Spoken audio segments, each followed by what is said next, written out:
We are live. Oh, Ellen Leventhal, you've got Mel. How wonderful to see you. It's great to be here. I love this technology. And I have friends in Israel. I need to do this more. yeah, we can practice our Hebrew. Yeah, shalom. Shalom, Ellen. Ma shlovech? מה שלומך? Nothing. Fine. Good. So let's start at the beginning. Are you a spy? No. Okay, but you have two middle names. Okay. Well, it's this whole Facebook deal. So I started when I joined Facebook. I thought, okay, I'll let my friends from high school know who I am. So my maiden name, which I hate that term, but was Warwick, Warach. So I go by Ellen Warwick Leventhal on Facebook, but I'm just me. It's the only reason there's two names But you have there. another middle name. Sue, right? Yeah. Yeah. Okay. That so there's a story kind of with that because I'm from New Jersey, but my parents named me Ellen Sue. And they actually named me like that as two names together. It never really took, but it's just my middle name. So for my Gmail account, which is different from my other account, you know how you have to kind of play around to get names that weren't there. So anyway, yes, and I ended up in Texas, and Ellen Sue just works fine. But So like you're skipping a few years here. Start at the beginning. Where in New Jersey? New Jersey, no one says that. Well, I maybe some say people that. do. I New say that. Jersey? Yeah. Okay, so I was born in Trenton, New Jersey, and I lived there until I was about 16. And then we moved to Teaneck, New Jersey, because of my dad's job. And actually, I'm working on a story right now that I had to bring back my feelings of what it was like to move as a teenager. Not good. But so I graduated from Teaneck High School, went to college, met some guy the summer after high school. He happened to be going to grad school pretty close to where I was going to undergrad. So he gave me a ride. And after almost 50 years, he's downstairs right now. So, Now, bring him upstairs to say hello. uh, he's doing stuff. You guys are married almost 50 years? We are. It'll be 50 years in August. So yeah, we've been, I left high school and that was it.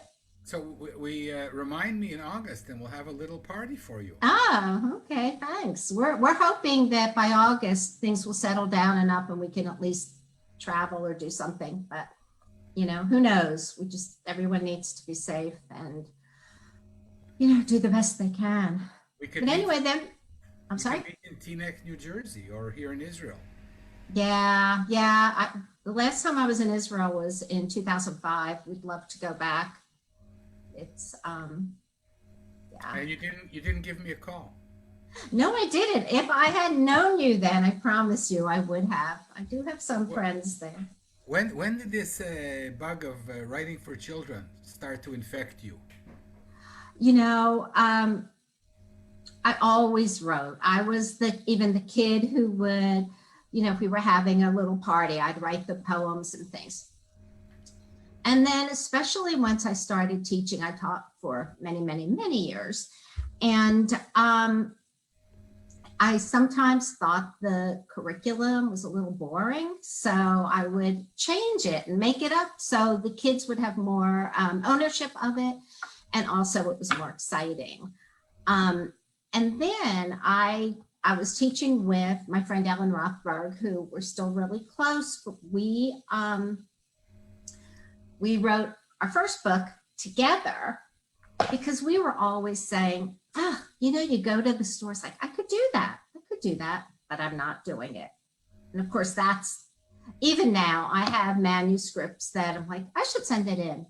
Oh, maybe I'll tweak it a little bit more. For me, that's the hardest. How do you know when it's done? You don't. You just take a leap of faith, believe in your critique partners, believe in yourself. But so Ellen and I actually entered a contest, and, we had been writing together, and lo and behold, we won this contest, and it was to donate the Bluebonnets published. But our publisher was local. We didn't even realize the contest was countrywide, but the publisher happened to be local. And she basically said, you guys are really good writers, but you don't know how to write picture books, which is a whole other thing. It's hard, as you know. It's not so easy. So we took classes, and anyway, that got published. That publisher went out of business, but then another publisher picked it up, and we had it totally redone and updated. But it's always been there. When I remember it was called Kitty Lit at the time in college many years ago. And, we got to write our own things. Of course, I didn't know anything about the industry or how it was done. But I would do it, but I really didn't start really until I retired several years ago. So you were teaching children of what age? I taught children. I started my teaching career with special ed. So I had kids across the spectrum. And when I say spectrum, I mean the whole thing, not the autism spectrum. Of course, there were some. And then when I moved to Texas, I still taught. I tutored a lot, and then I taught fifth and sixth grade, and then fifth grade for 18 years. And then I worked part-time until just very recently with second through fifth. So I have a theory that, I have two theories. First of all, people who write picture books are very nice people. That's my first theory. I agree. The ones we know, at least, right? I have not been disappointed. Yeah. And secondly, we get stuck at a certain age where we have a trauma. So writers who write middle grade write together with their 9-year-old. People who write young adults write with their 14-year-old, and we write with our 5-year-old. Yeah. Well, yeah, that makes sense. What was always fun for me is that when I was teaching, I would show the kids my drafts, and it would be, they were really cute. So where they kind of thought, well, I'm helping her. And you know what? They really were.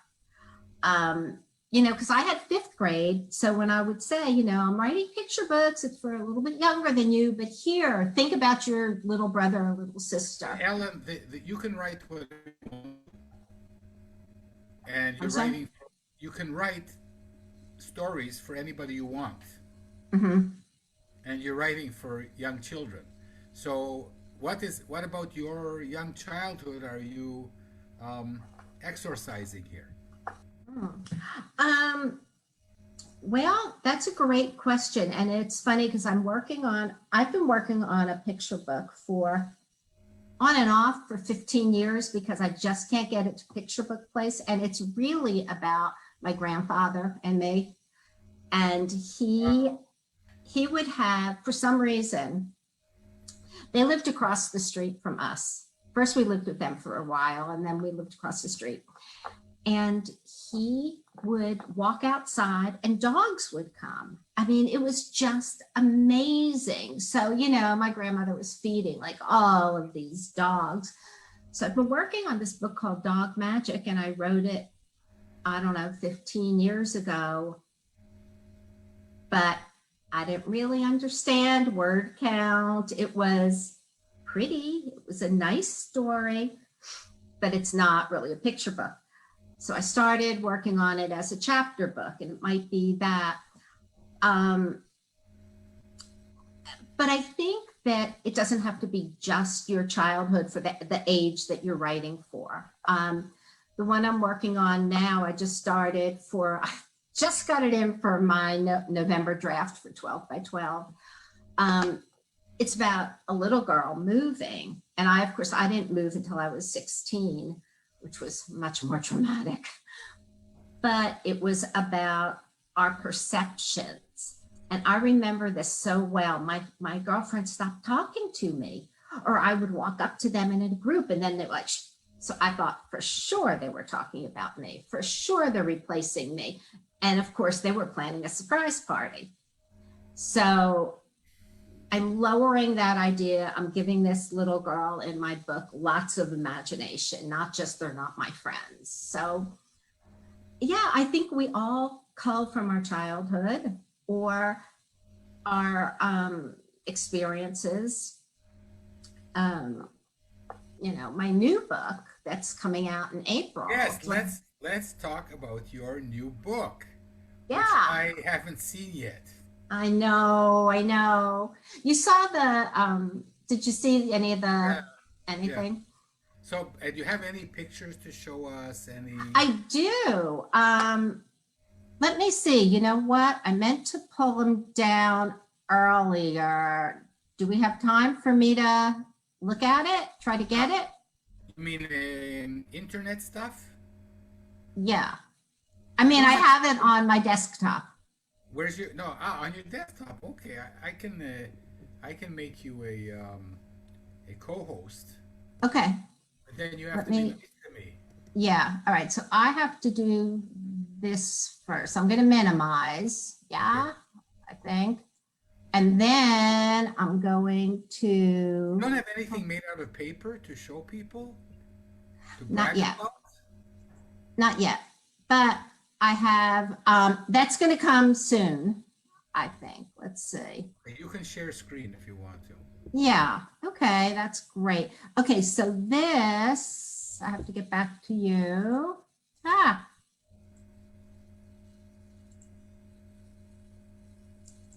share. We'll just do the cover for now, I think. Yeah. Okay. So, because that took a while. So this is, can you see that? The screen Yes. share? Okay. So it's called A Flood of Kindness. This was not about my childhood, but it was definitely written from experience. We went through 3 floods in 2.5 years. And when I say floods, I mean, look at that picture, floods. The first one, we Ellen, were out of, bring yourself back because what? people, You can't see people me? no, yeah, you're tiny. The book is lovely. Okay, so let's get the book out. Let me stop. Should I stop share? Yeah, flood of Okay. kindness. And Hi. when is it? One second before we talk about the story and the Mhm. flood, tell us where it's coming out. Can we pre-order? It's a major publisher. Yes, it's Worthy Kids, which is part of Hachette now. So that's exciting. It is ready for pre-order right now through the biggies, Barnes and Noble, Amazon, Bookshop, which is good.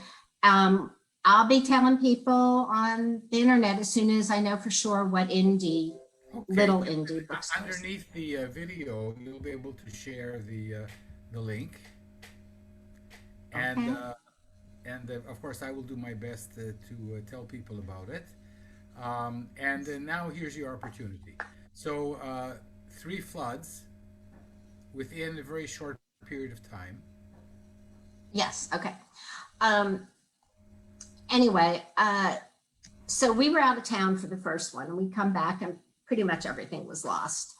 And I just remember thinking from Mr. Rogers, look for the helpers. And it was unbelievable. You'd walk outside, everybody, I mean, the community was just incredible with helping each other. What was difficult for me was being on the side that needed help. I think, we're all so used to helping other people. And I had a really hard time with that until someone said, it's the right thing to do to let people help you.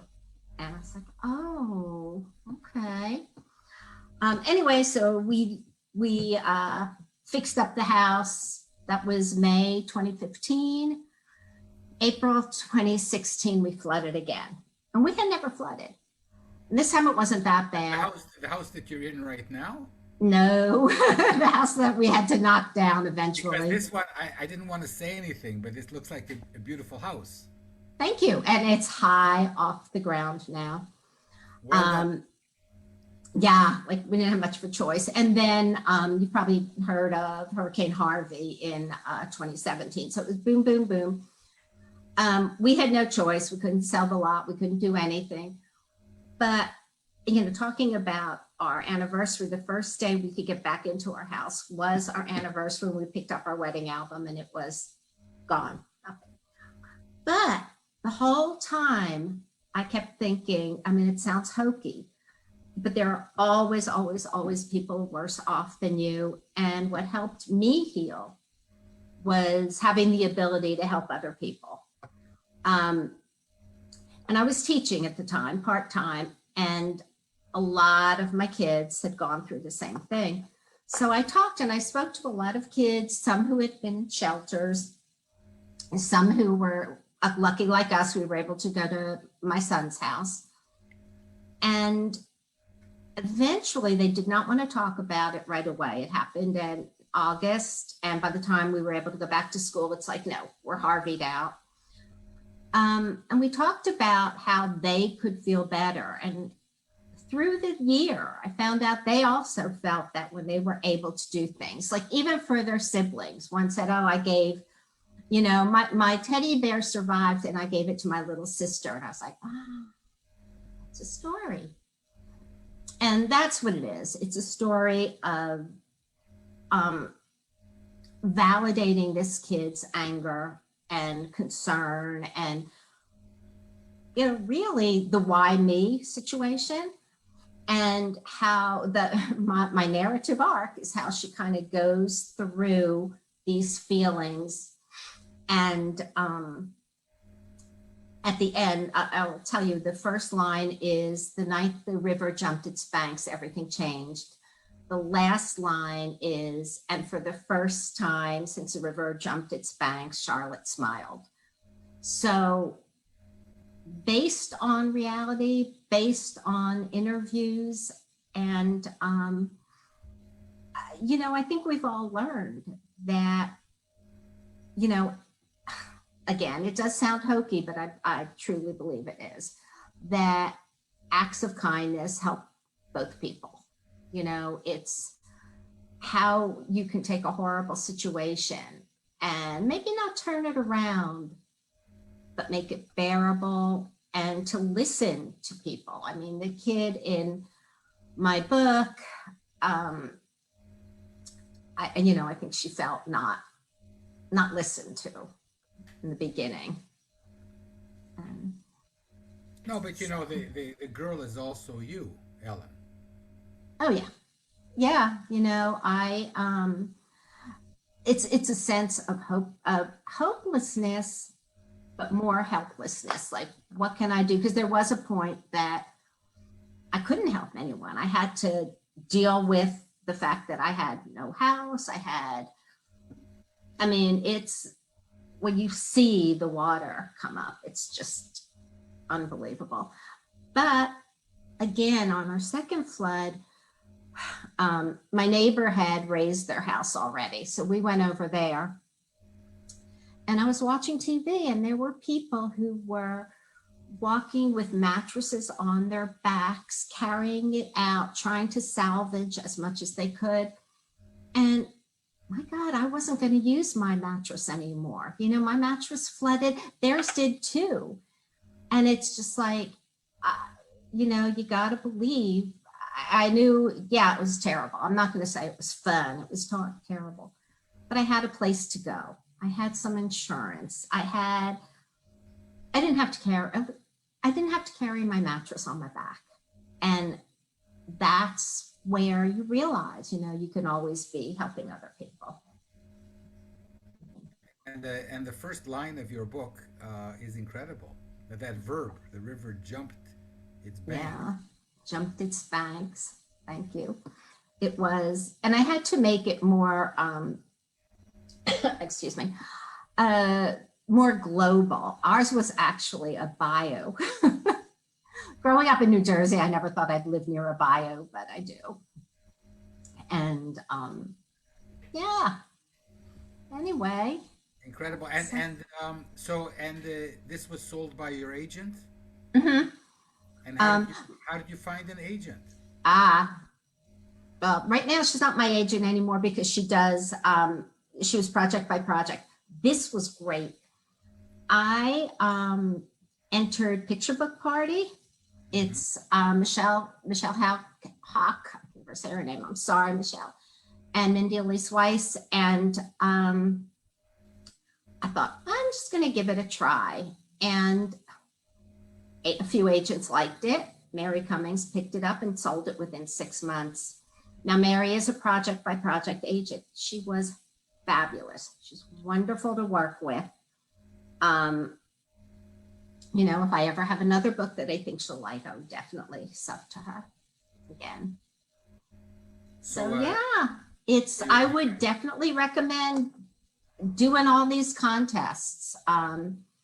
In fact, I'm going to be on a panel in the beginning of December for an SCBWI in Utah, Southern Idaho.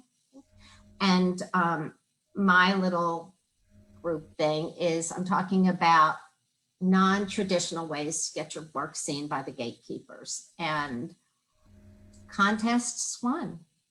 It's scary. It took me so much to enter that. And I was, oh, no one's gonna like this. I mean, imposter syndrome is real. I mean, I have,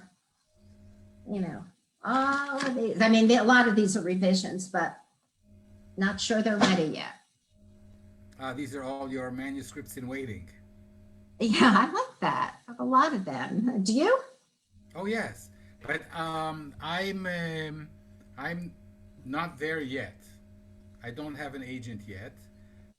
I don't either now because Mary was I, just one I thing. think that I would love to swap a manuscript. We talked about this for several years, but we never did it. We I would did. love. I did one of yours. Was it about a door or something? Yes, yes, indeed. Yeah, it was. I remember that. we did once. Um, I would like to see the grandfather one, and I'll send you my grandfather one. Okay, that sounds good. You It's can see also the one that's not ready for prime time and at all. I'll show you mine that isn't ready. you know, the sad thing about picture books is the one that I wrote before, I think was ready. It was just too long for today's market. You know, it had a lot. I think what happens sometimes is when we revise for word count specifically, I know I have revised the heart out of my manuscripts. It's hard, but we'll do it. For sure, we'll swap. One of the reasons that I was so happy to meet you is because you've done the incredible.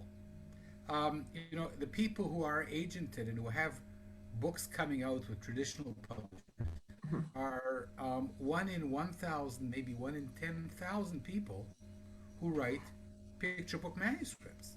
So I don't. I think it's maybe hard for you, being the kind, generous person you are, to accept this. But you are 1 or 10,000 writers.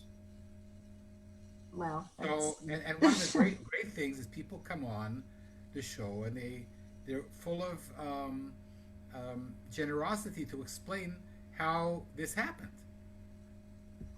So yeah. I you say contests, abandoning your imposter syndrome, putting it aside for a while. yeah, I think that's really hard, especially with, like I said, my agent Mary was. I cannot tell you how great she was to work with. She is an editorial agent. She's sent to a lot of places, and even now, when I meet with the marketing team, she's there. But she didn't connect with her, not like that word. I'm sorry, I didn't connect with it. She didn't connect with a few of my other manuscripts. So I'm looking, but so I'm unagented now. And it's hard, you know, you get we all know about rejection and, you know, not taking it personally. Yeah, but how can you, you know, okay, so I was a scientist, you know, as a scientist rejects your scientific manuscript. That hurts, Ellen, but it's not your kishkas. You know, when you send in a book that you've been writing and dreaming about, and you worked with it and you revised it a zillion times, and Yeah, you get rejected, it has to hurt. How I, can it not? How can it not hurt? right. You know, yeah, you know, but I think we need to, if we do it enough, we realize that it is part of the process. I'm, you know, I sent out a lot last week. I told my husband, I said, I hope you have the wine ready because, you know, it's going to be a wine and chocolate night a few times. Um, yes, I would love to have a career agent and I'm looking, but honestly, um, not to Listen, dwell on my Mary age. is one of the best. She Who? rejected me Mary Cummings. Oh, yeah. She rejected me a few weeks ago. Oh, Um, you've done incredibly well, and I'm I'm I'm I'm sure pleased. now when people see this book out, then you know it'll be easier for you. I think, you know, it's it's funny because I think a lot of it, you know, you're talking about your childhood, and as I mean, I had a great childhood. My parents were wonderful, thought I was wonderful, blah blah blah. But honestly, I think it's not to harp on my age, but I'm old. But I think especially women of my, How can you be old? I am, so we won't talk about that. But I'm old, Ellen. You're not old. I know, well, I think I'm older, but it doesn't matter. Um, but I think especially women growing up, uh, my generation are we're we're kind of told always, you know, don't blow your own horn, don't toot your own horn, da da da. And you know, and it's hard to believe now, but I was always very shy, and I was like, oh, it's not good enough. And it's really so many of my friends, and we all have that, you know, imposter syndrome or um, why me? I can't do that. But or you know, this was from a small press, or this was from this one, or they only took it because they had yeah. We need to stop that. We do. Well, with this book coming out, you definitely need to stop that. Yeah, I will, and I'm proud of these two books too. I Absolutely. I'm they're fun. This one was funny Well, because the Bonnets one I know. The Lola Can't Leap I don't know. What is that one about? oh, it's Lola Can't Leap. Um, okay, this is about a little lamb here. I'm gonna read the first one. My illustrator was wonderful. This is for a little bit younger kids. And it starts, Lola came from a long line of leapers. She longed to leap too, but she had to wait and wait until finally she was just the right age. And what it's about is she has to learn to leap the fence. It's the family business, and it's leaping to get the babies to sleep, you know, counting sheep. And of course, there's like singing in it, which I do at school visits. I'm not doing here. The internet is forever. Okay. No, But no, no, like, no. 1 second. I insist. hmm? I insist. You're on my show. I put on my nicest New York shirt. Oh, okay. And I have my old Texas shirt. Okay, No, so no, I'm going to just, Ellen, you have to sing for us. I will, but it has to go. Okay, so it's like, let's try hopping the fence, Lola, said the leader of the flock. Remember, leaping sheep help babies sleep. No problem. I can do this.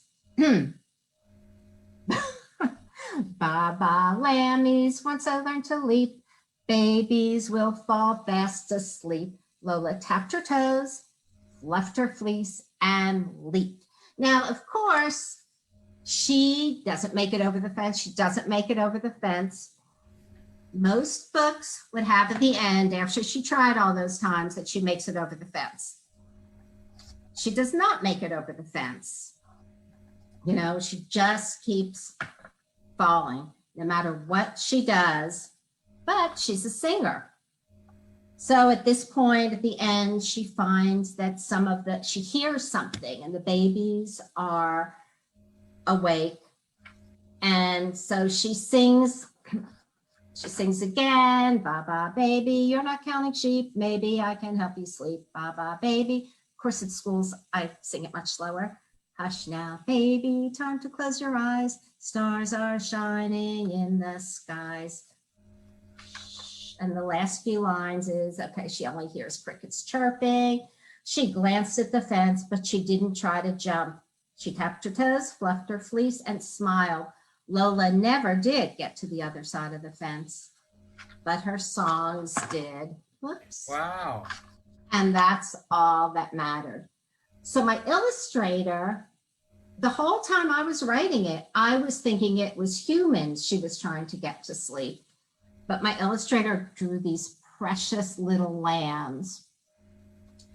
So she's singing through the whole thing. And what I tell the kids, but this was from real life, there's a commercial, it's a mattress commercial, and the sheep are jumping the fence.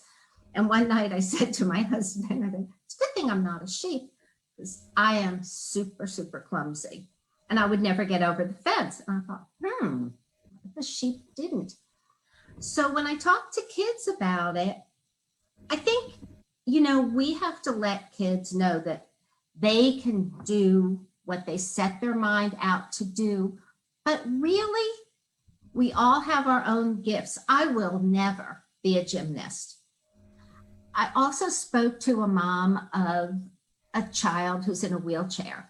And she said that she really appreciated that Lola couldn't do what everybody else could do, but she had her own gift. And I had an editor tell me, oh no, she has to get over the fence. And usually if an editor tells me something, I'm like, okay, yes, ma'am, yes, sir, whatever. But I wanted kids to know it was okay if they can't do everything that their friends are doing, but they can do their own things. So back when I could go into schools, the kids would all tell me what they could do, that they were special at. And, Ellen, so that's an incredible story. Oh, thanks. And who published that book? This was Clear Spork, and both of these books were, both of them. And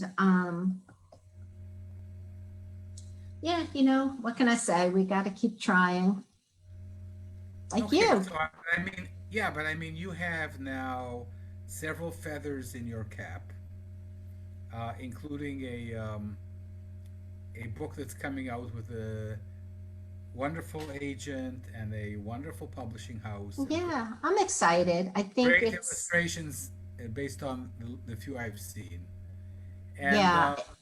and sometimes you have to look in the mirror and smile and say, I'm always smiling when I think of them. yeah, and say, hey, I've done something that very, very few people, including me, have done. See, Well, for me, you're incredible. oh, thank you. What's amazing when I think of I first started trying to write for kids really, really a long time ago, and it was, but it was smattering. You know, it was doing between raising my kids and teaching full time. And I always loved to write. You know, back in the day when you had to put it in the mail and, you know, the self address, it was a mess. But once Facebook came, and I don't even remember how I got involved in the Kidlit community. I have lots of issues with Facebook in general, but the idea that it brings us all together and everyone is so supportive, it's amazing. I mean, people that I've never met in person, I consider friends like you, and that it's just, I had no idea before I did this. And I have a friend who wants to write and said, you've got to get involved. It's just, you know, so when you get your rejections, you know, other people are getting rejections too. When you get your exciting things, people are there for you. It's, to me, it's amazing. And I mean, don't you think? It's crazy. I don't think I would be doing it otherwise. Right. Yeah. It's a kind of an addiction. I call it itching and scratching. Yeah. You know, in the morning I'm ready to give up, and then I start writing, and Mhm. you know, your confidence comes back to you during the day.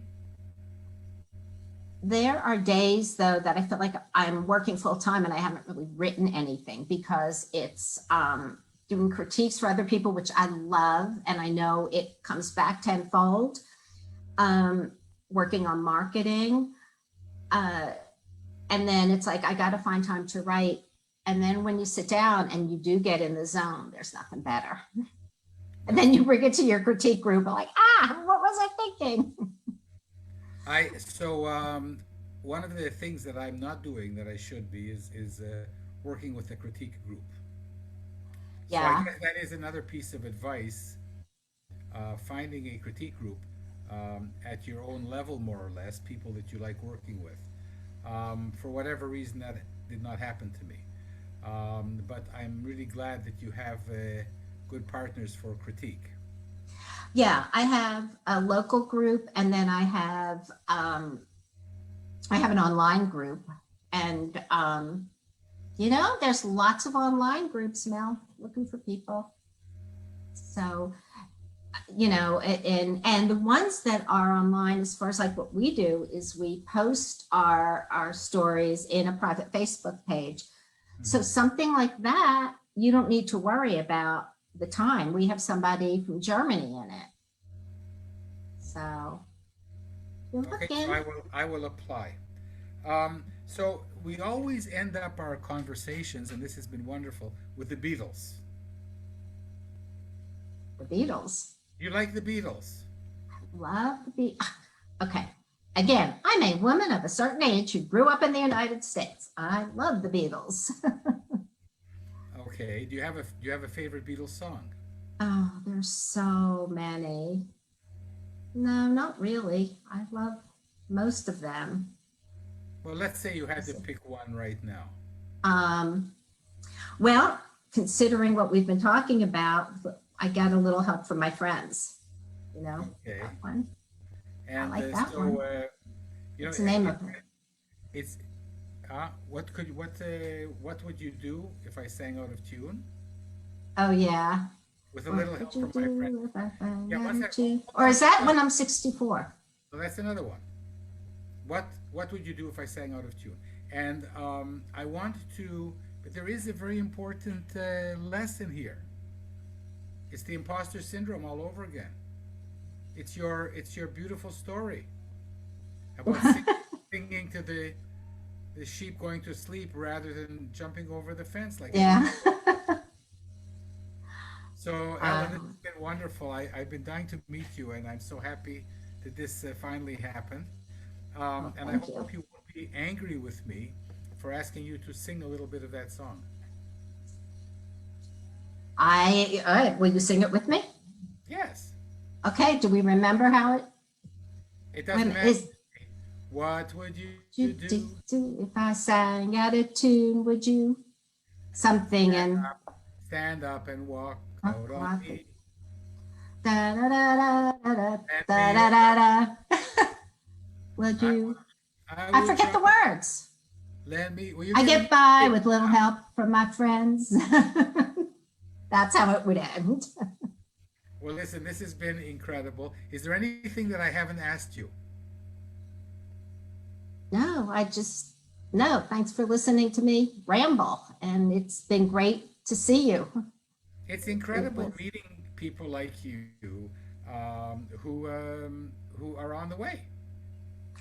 you know, it's the journey. It really is. It's the journey. It's the people getting a little help from our friends, even though you put me on the spot and I can't remember the words. Okay, But for next time. But you see, when I was speaking, who was I speaking to? Julie Headland, yeah, about 3 weeks ago, yeah, I saw it. and she said that we always have this thing that we're here, but we want to be there. Yeah. And the way to look at life is that we're already there. I think a lot of people are, I mean, I'm feeling more like that. And when I say there, I'm not just talking about the writing journey. And I think what's been going on in the world has really made people look a little bit more inward. And look, I was able to have my kids and grandkids over yesterday, but in the backyard, not close, no hugs, no kisses, but there. And then I was able to go in and work on some things. And yeah, I think you're right. I think we have to look at it day by day. And, but it's hard. I didn't say it was easy. Oh, not easy. It ain't easy. So listen, Nope. Ellen Leventhal, this has been remarkable. Well, I'm going to thank let you you. get back to Thanksgiving. Have a wonderful holiday, you and your Thank family. you. And Thank you. I hope that we continue, now that we know each other, Yeah. Yeah. Well, hope to be in touch. like the kids always say, I'll text you, I'll email you. Anyway, shalom. And I mean Shalom that in all and, ways. Toda and Chag Thanksgiving Sameach. Thanksgiving. Thank you. Thank Bye. you so much. Okay.